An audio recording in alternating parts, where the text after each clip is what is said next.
Boa tarde, bem-vindos ao programa 40 Mais. Hoje vamos falar sobre superação.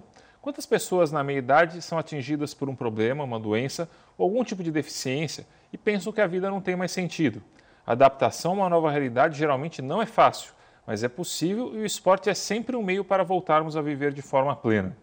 No programa de hoje vamos falar sobre kart adaptado, chamado de Paracart. A primeira equipe de Paracart brasileira é formada por amantes da velocidade que possuem algum tipo de deficiência física. O grupo já participa de grandes competições e tem atletas que são exemplos de superação, que voltaram a ter qualidade de vida através do esporte. Para falar mais sobre o assunto, vamos conversar com Fábio Zanoff, um dos atletas que idealizaram a ideia e que tem dado todo esse suporte desde o começo aí com a equipe, e um fanático por velocidade, né? Bom, obrigado, Gustavo. Obrigado pelo convite no seu programa. Obviamente é muito pertinente até você falar exatamente dessa paixão. Inicialmente eu fui convidado já quando esse projeto já existia, em 2009. O criador dele é o Domingos Zamora, junto com outras pessoas que são usuários de cadeira de rodas e queriam competir, inclusive nas 500 milhas da Granja Viana e outros campeonatos nacionais, e através de atividades pontuais e adaptações no F4, um kart convencional, trazendo os controles para as mãos, começaram a participar. A partir daí surgiu a ideia da Copa Paracart e da Copa Kart Eficiente, que hoje é uma realidade. Hoje, essas, tanto a Paracart quanto a Kart Eficiente, são quantas etapas? Nos dois casos nós temos 10 etapas, ainda temos o brasileiro, então a gente faz um campeonato regional para o estado de São Paulo e a cidade, e outra que a gente faz um brasileiro, que normalmente é um final de semana inteiro, com rodada dupla em 2 dias, onde a gente consegue trazer pilotos de Curitiba, Santa Catarina, Brasília, Rio de Janeiro e São Paulo e interior, né? E geralmente o dia das provas eles são em dias conjuntos com alguma outra categoria ou não? São geralmente dias... Esse é o melhor dos mundos para a gente, porque daí a gente consegue... Porque eu imagino que a troca de experiência entre as várias categorias deve ser uma coisa... A questão, foi até legal você comentar isso pelo seguinte, para a gente é muito interessante não criar um gueto de karts adaptados para deficientes. Por quê? Porque a gente, depois de 2008, 2009, 2010, a gente já está no 6º ano. Nesses 6 anos, nós tivemos pilotos que começaram com a gente, vieram correr conosco e que já migraram para Stock Car Light, marcas e pilotos e para o Mercedes Challenger, com verba boa de marketing, conseguindo se profissionalizar nisso. Por quê? Porque você descobre talentos. E a ideia de você conseguir fazer o evento junto com outras categorias, primeiro, o preconceito a gente só perde convivendo. Então, preconceito com pessoas de outra raça, credo, cor, nível social, o convívio quebra essas barreiras. Com as pessoas com deficiência é a mesma coisa, sejam elas que nasceram com alguma deficiência ou que ficaram com alguma deficiência física ou sensorial. E, por exemplo, desse pessoal que você tem na equipe, que tem fazendo os 2 campeonatos, a maioria tem faixa etária de quantos anos? Assim, é para cima dos 40, para baixo dos 40? Eu tenho 9 pilotos acima de 40. Eu estou nesse time fase dos 25. Sim. E tem o restante, 16, são de 24 anos até 38 anos. E como é que eles chegaram no Paracart? Alguns já eram pilotos, todos, na verdade...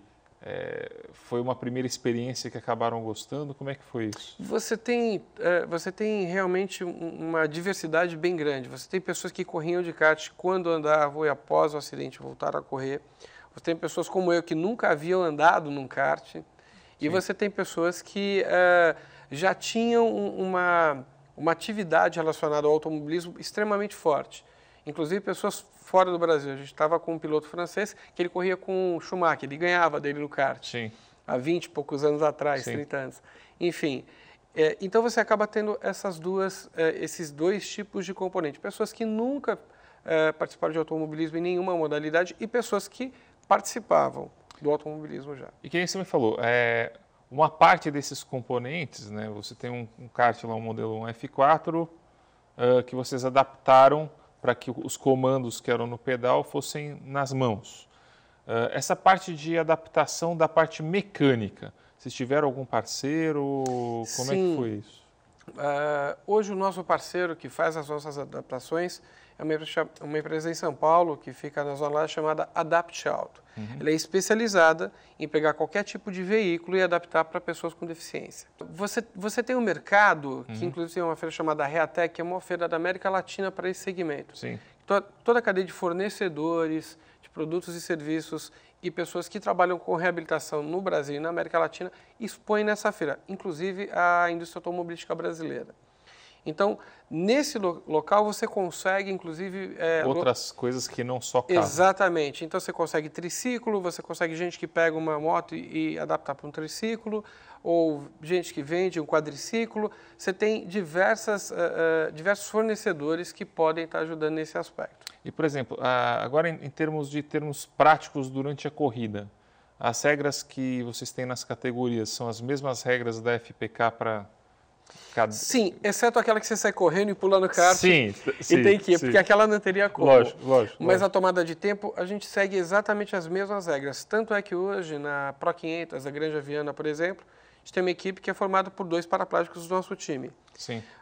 A diferença que existe, fundamentalmente, é que, eu não sei se você assistiu o filme do Niki Lauda. Sim, no Rush. Eu assisti. O Rush, onde ele fala, quando ele conhece quem seria a futura esposa dele, ele fala que o órgão sensorial dele é o quadril. Sim. A gente não tem essa facilidade. Sim. Então, por um piloto que vai principalmente guiar no kartismo nacional, ou ali, no kartismo de uma forma geral, ele fica muito limitado a membro superior. Sim. Então, as pernas, o quadril, que daria uma sensibilidade mais de balanço, de estabilidade. Sim. Então, quando a gente tem o nosso pessoal chegando em terceiro na granja, sim, a capacidade deles tocarem o kart, pilotarem, é absolutamente muito mais técnica do que dos concorrentes diretamente. Sim, porque é aquela coisa, você depende muito mais da técnica do que do feeling, às vezes, do que está acontecendo do carro, né? É uma coisa que... A sua capacidade para entender o que está acontecendo com o carro fica mais limitada porque o quadril, onde você mais sente, você pode ter uma sensibilidade alterada ou pode não ter nenhuma sensibilidade. Lembrando aí para o pessoal em casa, que talvez não entenda muito de automobilismo, né?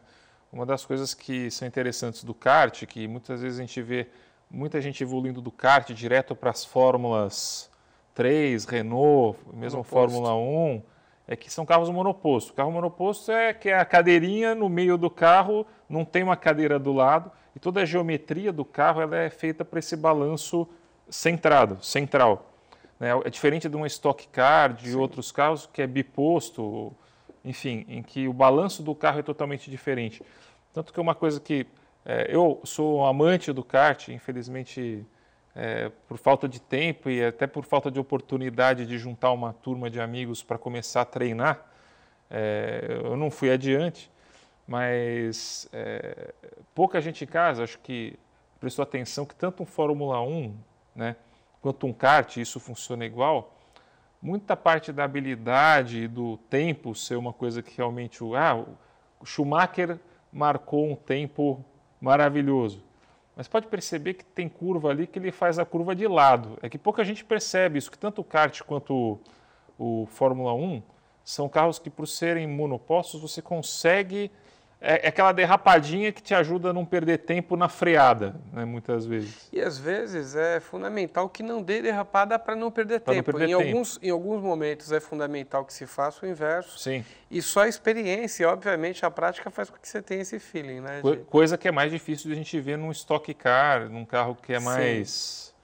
Eu brinco, é bem amortecido, né? Completamente. Não, um kart não tem amortecedor. Você está alguns centímetros do chão e... Não adianta você querer entrar acelerando uma curva, porque se você entrar acelerando, você vai derrapar, vai rodar, enfim. Se você não apontar corretamente, não saber onde frear exatamente, você vai perder muito tempo. E é um tempo que na largada te coloca do grid do meio para trás. E com certeza você não... Quem dirige dessa forma não consegue fazer esse ajuste e não roda no mesmo segundo do pole, acaba tendo um pouco mais de dificuldade. E aí tem perfil de pilotagem, né? Tem gente que se adapta muito bem monoposto, Sim. mas tem gente que vai para o turismo, que não serve para monoposto. Sim, sim, E sim. o kartismo é uma excelente escola para discernir. Um bom olho, um bom olheiro, por assim dizer, né? Sim. Dono de equipe, ele sabe discernir entre Quem vai para um carro, quem vai para quem outro vai tipo para um de carro. biposto, quem vai para um monoposto. Lógico. Exatamente. E, por exemplo, a parte de preparação física, vocês têm alguém que ajuda vocês nisso ou não? O que acontece hoje é que cada um faz a sua preparação de forma individualizada. Uma condição básica para participar desse campeonato conosco é que passe por uma avaliação por um médico homologado pela CBA e FASP, em São Paulo. Nós conseguimos, inclusive, de maneira inédita do Brasil, carteira de habilitação para todos eles, então eles podem competir em outras categorias. Vale ressaltar que o kart eficiente, a Paracart, é a única categoria de acesso do automobilismo nacional. Ela serve para reabilitar, não só sob a ótica de inclusão sócio-desportiva, mas também profissional. Entendi. Então, a gente consegue fazer essas coisas. Então, quando o piloto chegar para a gente, é uma mega peneira que começa com mailing que a gente pega na Reatec, mais outras formas, mais as formas normais, sai uma reportagem na TV, todo mundo fica interessado e nos procura. E essa pessoa vai ser avaliada fisicamente, vai ser avaliada em termos de reflexo, e ela tem que passar por um exame. Então, quando ela já vem de um processo de reabilitação. Ela não pode entrar numa competição se ela já não estiver reabilitada. Então, resistência cardiorrespiratória, equilíbrio de tronco, força muscular e membro superior. Eu tenho tetraplégico incompleto, né, que pilota conosco, mas é para atleta, por exemplo. Sim. Ele participa de Paralimpíada, ele é patrocinado por algumas empresas, enfim, a gente tem essa condição básica de pegar pessoas que já passaram pelo processo de reabilitação. Porque se não passassem pelo processo de reabilitação, elas teriam muita dificuldade e a forma delas pilotarem colocaria em risco o restante da equipe. Os outros, lógico. Bom, a gente vai para um breve intervalo, volto daqui a pouco, quero saber um pouco mais do Paracart e todo esse trabalho bonito que vocês têm feito. Perfeito. Bom, o programa 40 Mais volta daqui a pouco, até lá.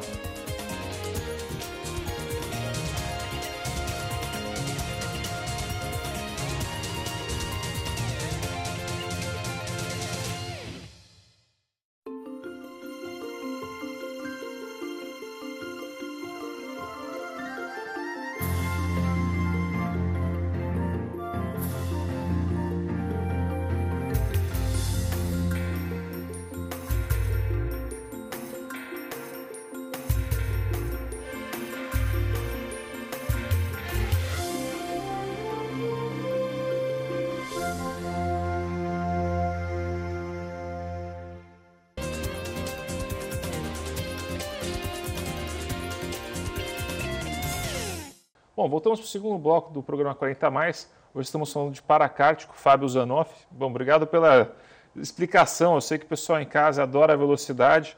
Eu pequenininho, todo domingo acordava para ligar a TV preto e branco e ficar vendo corrida de Fórmula 1, né? Na época do Emerson. Na época do Emerson, as primeiras vitórias de campeonato do Nelson.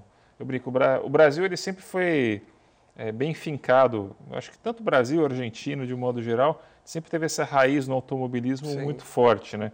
Apesar da gente não gostar de assumir que os argentinos são bons, eles também são bons nisso. São bons. Eu acho que em rally, inclusive, a gente devia aprender com eles. Sim. Eles trabalham bastante. Tem um trabalho técnico muito bom. Falando em trabalho técnico, como é que é a rotina de treinos de vocês? Essa rotina de treino, ela normalmente é na semana que antecede cada prova. Então, nós tivemos provas em Itu e tivemos provas aqui na Praia Grande. Na semana anterior, isso normalmente no final de semana. A gente faz o treino oficial e no outro dia nós fazemos a corrida. Mas durante a semana, a gente abre para os pilotos virem, porque nem todos podem vir, largar seus afazeres, virem de São Paulo, ou virem do Rio, a gente tem piloto do Rio também, ou de Brasília, para poder estar treinando e acertando o seu carro. Sim. E, obviamente, alguns não conhecem o kartódromo. Então, o kartódromo da Praia Grande que a gente está utilizando agora é um kartódromo bem mais técnico que o de Itu, que nós utilizamos na primeira e na segunda etapa.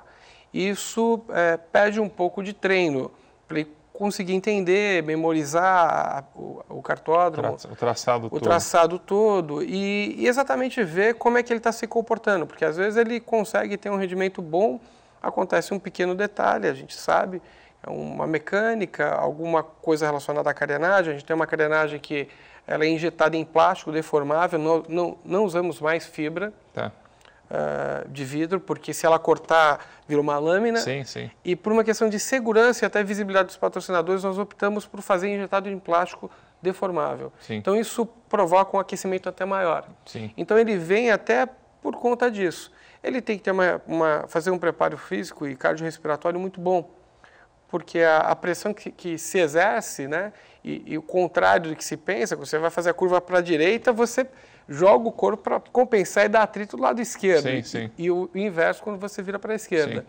Então tem tudo isso somente com um condicionamento físico e uma preparação que ele já tem que ter e que é individualizada. Eu brinco que corredor de kart no começo, o lugar que mais dói é as costas. E as costelas, né? Então, porque a cadeirinha, eu brinco, ainda mais que a gente é mais largo aqui, né? Então realmente... O de kart, eu brinco, além de estar bem preparado, precisa começar a ficar bem calejado. Ficar bem calejado e aprender a ter mais técnica para não ir tão forte nas curvas, porque é onde você machuca a costela. Lógico, né? lógico. Me diz uma coisa, em termos de custeio, como é que esse projeto funciona? Ele tem um custo, ele é gratuito? Como é que é essa seleção, como é que funciona? Até 2008 e 2009... esse projeto ele era custeado por empresários simpáticos à causa, de verem pessoas com deficiência migrando até para outras categorias, mas principalmente tendo uma categoria que fortalecesse e eles conseguissem descobrir novos talentos. E esse custo era particionado. Parte era dos patrocinadores e uma pequena parte eram dos pilotos que iam correr. Isso até 2009, nós tínhamos 16 pilotos que participavam desse modelo. Maneira. A partir de 2009, eu e o Domingos Zamora, a gente começou a trabalhar com a ideia de buscar, através de lei de incentivo fiscal, renúncia fiscal de IR, que é a Lei Federal de Incentivo ao Esporte, que é tutelada sobre o Ministério do Esporte, para tentar escrever um projeto e, obviamente, após a aprovação, captar para aí sim executar.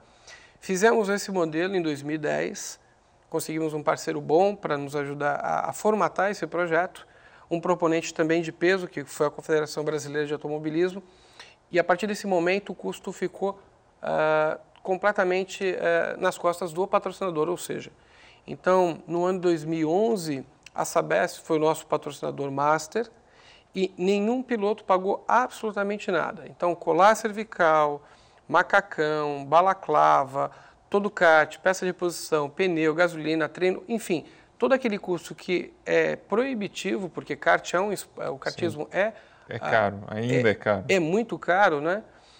Acabou sendo absorvido pelo projeto. Então, desde 2011, todos os anos nós temos feito os campeonatos a custo zero para qualquer pessoa com deficiência. Então, eu acho que isso é importante realmente o público saber, e não só para o kart, mas acho que o kart, por ser um esporte realmente que acaba tendo um envolvimento maior da parte financeira, precisa desse tipo de incentivo, né? Que a maioria das pessoas em casa, acho que nunca parou para pensar que parte, às vezes, até do imposto de renda que pagam, podia estar sendo revertido para ações desse tipo, né? Não só empresas, lógico que as empresas têm muito mais poder de uma vez só doar mais dinheiro, mas todo mundo começar a pensar, falar, olha, uma parcela do que eu pago, eu podia estar doando por um projeto como o de vocês, teria muita coisa boa sendo feito tanto na parte de reabilitação, como mesmo na parte de o esporte como cultura, né? E como levar realmente o esportista a coisas além do esporte, né? Que eu acho que isso é também uma das coisas que tem acontecido no kart, pelo que você tem me falado. Tem muita gente do grupo que você me falou que você corre porque você é apaixonado pelo kart. Eu sou completamente apaixonado. Mas deve ter gente no grupo que deve ter o kart como um instrumento de transformação, de reabilitação. É muito legal porque para você conseguir motivar uma pessoa, às vezes a pessoa tem que ter uma identificação com você, Caetano já falava, Narciso acha feio que não é espelho. Então, Sim. a sua família tentando te motivar, talvez ela não tenha a mesma eficácia que um grupo de pessoas que sejam parecidas com você. Então, o ambiente do kart eficiente, da Paracart, propicia que você pegue pessoas que estão completamente deprimidas, numa situação, por exemplo, de sobrepeso, até mórbido, pessoas que não querem voltar para o mercado de trabalho em diversos estágios pós uma lesão traumática ou que, de repente, já são cadeirantes há 20 anos, há 15 anos ou são recém-lesados, por exemplo.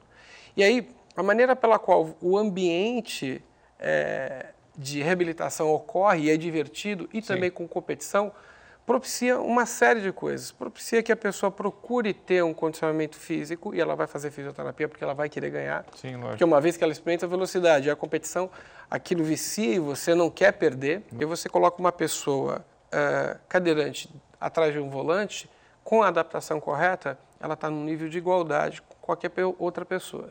Sim. E aí você percebe o motivo desse campeonato. A gente não dá o nome de Copa Paracart São Paulo, ou Copa Paracart Litoral, Interior, enfim, e chama de Copa Kart Eficiente, tem a ver com esse aspecto. Sim. Pessoas com deficiência são pessoas eficientes. É uma pesquisa norte-americana que, inclusive, fala disso. Porque se você, por exemplo, é um advogado e você está recebendo na sua equipe um advogado que é cego, não deficiente visual, cego completamente, como é que você vai ensinar ele? Então, a sua capacidade de doação como coach é muito maior. Sim. Consequentemente, a curva de aprendizado dele pode demorar mais um pouquinho, mas depois ele deslancha violentamente, isso em todas as áreas. Sim. E a própria equipe, o próprio departamento fica motivado a produzir mais. Sim, a motivação de todo mundo acaba sendo se afetada, contagia, né? se estende e, obviamente, são pessoas que precisam, qualquer pessoa com deficiência no Brasil ou lá fora, precisa de oportunidade. Quando você dá oportunidade, o ser humano ele aprende a se superar e todo mundo tem uma cadeirinha de rodas escondida. Né? Algumas aparecem, outras não aparecem. Sim, mas a questão fundamental acaba sendo a superação. A superação. Lógico. Bom, a gente vai acabando esse bloco por aqui, a gente volta para o último bloco daqui a pouco. Até lá!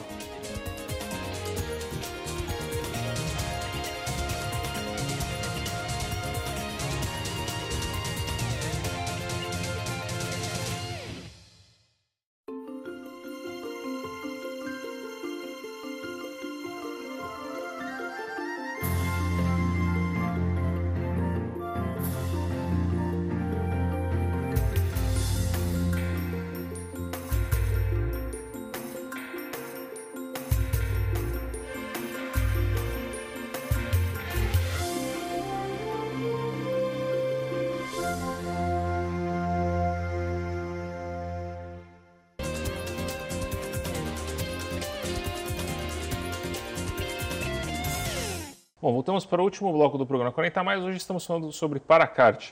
Bom, vamos para um bate-bola agora para a gente terminar esse último bloco. Okay. Próximos eventos. 5 e 6 de abril aqui na Praia Grande, Kartódromo da Praia Grande. A gente vai fazer a 4ª etapa do campeonato, Kart Eficiente. A gente conta com a sua presença lá, Gustavo. Estaremos lá. E todos que tiverem interesse, sejam patrocinadores, deficientes, o terceiro setor, a gente está apostando muito no litoral, que o litoral está recebendo a gente de uma forma muito legal, muito bacana, e existem muitas ações aqui pontuais que podem convergir para outras junto com o Kart Eficiente. Hoje, quem que está sendo os patrocinadores desses eventos de vocês? Hoje nós temos, a gente trabalha com 2 leis basicamente, a lei federal, Lei de Incentivo ao Esporte Federal, que é a renúncia fiscal de IR, e lei de renúncia fiscal de ICMS. Sim. Então a gente ora faz um evento num formato, ora em outro formato. Os eventos têm que ser diferentes. Então os patrocinadores hoje são a Ambev, a gente tem a Eaton do Brasil, a gente tem a Raco, a gente tem a Emicol e outros, Vinícola Salton, que apoiaram e acreditaram nesse projeto. Temos também como apoiadores institucionais a própria Secretaria de Esportes do Estado de São Paulo, quem é que tutela a Lei de Incentivo ao Esporte aqui no Estado. Vocês têm também um proponente aqui para o Proponente, o nosso grande proponente, na verdade, a instituição que nos permitiu entrar na Lei de Incentivo ao Esporte, a Lei Paulista de Incentivo ao Esporte, é a Associação Morungaba, que tem uma história de mais de 20 anos de inclusão através de educação e esporte com pessoas com deficiência. Muito importante isso. Tanto essa parte de inclusão, uma coisa que a gente estava conversando, como uma firma, que hoje é uma firma que tem um número razoável de funcionários, poderia ajudar em tipo de projeto desse escopo? Diversas formas. As empresas hoje elas têm que cumprir a lei de cotas, que fez agora 22 anos, né? E existe uma dificuldade muito grande em entender o problema da questão da deficiência e como pegar uma pessoa com deficiência e colocar no seu quadro de funcionários, né? Você no seu departamento vai querer um profissional pronto, porque o carro já está em movimento. Investir em projetos como esse, com renúncia fiscal de ICMS, se é que você é um grande pagador de ICMS, ou médio ou pequeno, ou se você declara por lucro real, você é uma grande empresa, é um excepcional caminho para investir tanto no esporte quanto na cultura, ou criança e adolescente, né, que é o FUNCAD, para poder fazer um mergulho maior na questão da inclusão. E ao mesmo tempo que você conhece o problema, quebra barreiras, você consegue resolver um problema seu, que é cumprir a lei de cotas e colocar funcionários com deficiência dentro da sua empresa. E, obviamente, o esporte habilita a pessoa para ser independente na atividade diária dela, ter autoestima e ser produtiva. E, principalmente, um cidadão que vai colaborar fundamentalmente para que a empresa cresça. Bom, o público está avisado, grandes empresários, tem como ajudar, não é tão complicado assim. Pode procurar a parte tanto jurídica quanto a parte financeira das empresas, que elas vão ter lá as leis todas especificadas bonitinhas. A gente ensina, na verdade, uma das dificuldades, se você me permite, as empresas não conhecem essas facilidades. Sim. E elas estão muito sobrecarregadas com o seu departamento jurídico, departamento financeiro e de tributos. E vocês têm já um serviço que vocês oferecem para ajudar? Exatamente. A gente envolve alguns parceiros que vão ajudar em diversos aspectos.